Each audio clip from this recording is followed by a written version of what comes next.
City of Pasadena Public Health Department has identified a locally acquired case of dengue. This is the first confirmed case of dengue in California not associated with travel, which is an extremely rare event of local transmission in the continental United States. While dengue can cause serious illness, the risk of ongoing transmission in the Pasadena community is very low. The Pasadena Public Health Department is sharing this information to raise awareness about the confirmed case with local transmission, to provide education to the public, and to share how the city and our partners are responding. The Pasadena Public Health Department has an established relationship with the San Gabriel Valley Mosquito and Vector Control District, and together we have been working to reduce local mosquito populations, monitor cases of mosquito-borne illnesses, prevent the spread of disease, and offer education to the community. To provide more information about dengue, its symptoms, and our responses, I introduce epidemiologist Dr. Matthew Feaster. Hey, I'm going to talk a little bit about dengue virus and what it is. Dengue virus is spread to humans through bites from infected Aedes species mosquitoes. Dengue virus is a human disease and does not spread to animals like our pets, and there is no human-to-human transmission.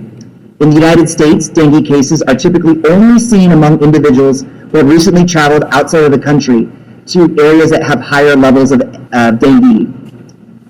In the United States, we have noticed reported travel, in the United States, we have seen reported cases with no travel in Florida, Hawaii, Texas, and Arizona.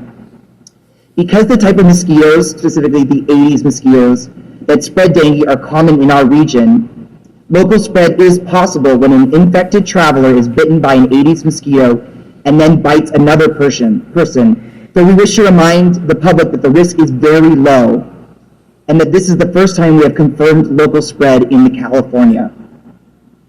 For people who do get sick with dengue, symptoms of dengue may be mild or severe, but typically include fever, nausea, vomiting, rash, and body aches. Symptoms typically only last 2 to 7 days, and although severe and even life-threatening illness can occur, most people recover in about a week. There is no specific therapy for dengue, but supportive treatments like rest, fluids, and monitoring for early signs are helpful. For our investigation, we were first notified of the suspect mosquito-borne case in late September and took immediate action to conduct enhanced surveillance and investigation. The first patient reported symptoms in mid-September. Given the person's symptoms, tests for mosquito-borne illnesses were ordered immediately. Those tests indicated elevated levels of antibodies for an arbovirus, or a virus that is carried by arthropods like mosquitoes, and it's a family of viruses that include West Nile and dengue. Our health department treated the case as a suspected mosquito-borne infection and sought to rule out dengue. During that time, our health department coordinated with Los Angeles County Department of Public Health and the California Department of Public Health to conduct additional specimen tests, specifically testing for dengue virus. After a thorough and comprehensive review of all available laboratory data results and in confirmation with the U.S. Centers for Disease Control and Prevention and the California Department of Public Health, we are confirming that this case is a locally acquired dengue case. At the first quarter of this potential case, we coordinated with our vector control district immediately to trap and test mosquitoes. At the time, all of the mosquitoes trapped were negative for mosquito-borne diseases, including dengue and West Nile. Spraying to control mosquito populations was also conducted well before we had a confirmatory diagnosis this morning. We will continue to allocate public health resources to investigate this case and the surrounding community, and will continue to partner with the CDC, our state health department, and our regional health departments, including Los Angeles County and Long Beach Department of Health and Human Services. I would like to remind the public at this time that the risk to the public remains very low, and we will update the public as we learn more through our investigations. I would also like to share, with the person's permission, that the person is recovering. We will not share any additional information about this person to ensure their confidentiality. Thank you. The first thing I want to emphasize is that the dengue virus, as mentioned before, is not transmitted from person to person. Secondly, most cases are actually asymptomatic, meaning they don't have any symptoms. And thirdly, there's a lot that we can do at individual levels, at our own levels, to protect ourselves from this disease. There is no specific antiviral treatment. Treatment is mostly supportive, as was said, meaning to say we support the symptoms until the patient gets better. I always say that prevention is better than cure, so what can we do to prevent this illness amongst us and our loved ones? The first thing is source control. By that I mean decrease the overall mosquito population around us. Of course, the vector control department is going to be crucial in this and hugely impactful, but there are other things that we can do at our own level. Firstly, look for and get rid of any standing water in our backyards, in our neighborhood, in our yards, so that we eliminate the breeding grounds for mosquitoes. Secondly, we can prevent them from coming into our homes, install screens in your doors and windows. And then, secondly, we protect ourselves from the bites of mosquitoes. And how do we do that? There are mosquito repellents. We have a lot of EPA or environmentally protectively approved mosquito repellents that can be used, especially at the times when mosquitoes at their maximum in their biting capacity. And secondly, we can wear long-sleeved clothes, long-sleeved shirts and long pants and loose clothes so that we minimize the access of mosquitoes biting to us. I would say also, if someone's planning to go out, discuss your travel plans with your healthcare provider to get some tips on how to protect yourself. And lastly, I will say, recognize your signs and symptoms so that if one falls into the category, please access and get to your healthcare provider so that you can be evaluated and confirmatory testing can be done. Thank you. The district has been working closely with the Pasadena Public Health Department to provide enhanced mosquito surveillance and control in the impacted area. We're also providing public health outreach and education to residents in the community. We are asking residents to help eliminate mosquito breeding sources and prevent mosquito bites. Our primary objective at this point is to reduce the mosquito population as much as possible in the impacted area and continue mosquito testing to identify any mosquito-borne diseases. I would like to stress that to date, all mosquitoes collected and tested in the San Gabriel Valley have tested negative for dengue. We are reminding residents that mosquitoes grow in water and asking everyone to tip, toss, and protect. That's tip out standing water. Even a container as small as a bottle cap can grow mosquitoes. And toss unused containers to prevent them from filling with water in the future.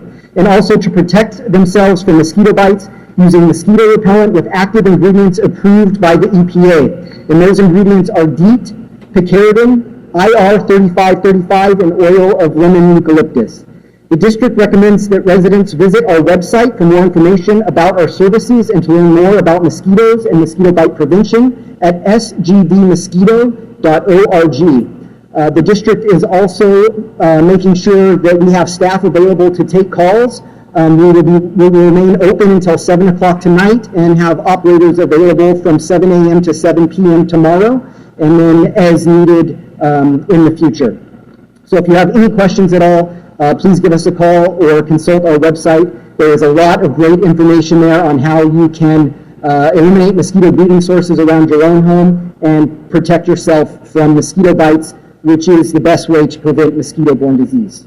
Thank you.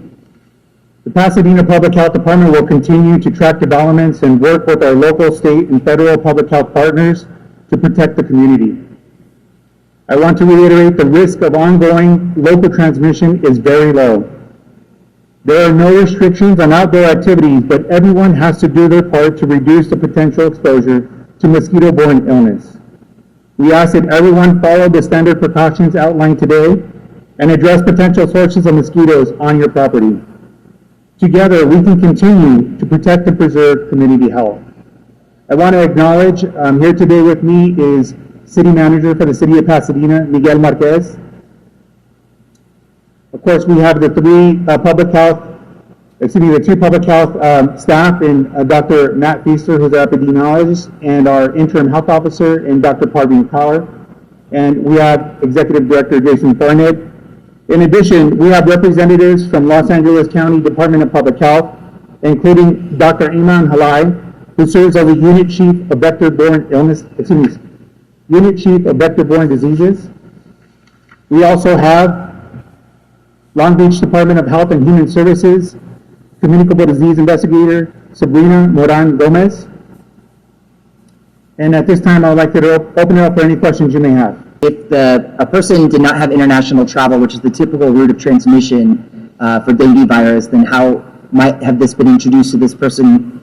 We are continuing our investigation. It may take a lot of time to understand where that, how that might have occurred, but we do know it had to have happened from someone who went to a country, got infected with dengue virus in an area where dengue is common, and flew home, and then had enough virus circulating that they were bit by an infected mosquito and then transmitted to a local resident here in Pasadena. We are working closely with the patient. They sought care in the region and were treated successfully with our local medical partners. And we want to send thank you to the medical partners who are vigilant enough to notice the signs and symptoms and submitted this for testing. That is how we were made aware after the test results were made available to us. The question is, if the virus is in the community, could this pose a problem in the future? We know we have Aedes mosquitoes, which are the successful vectors here in our community. And we know that this is a problem that could pose future issues, but we do not believe that this is something that will continue to pose transmission issues or cause increased incidence in the year.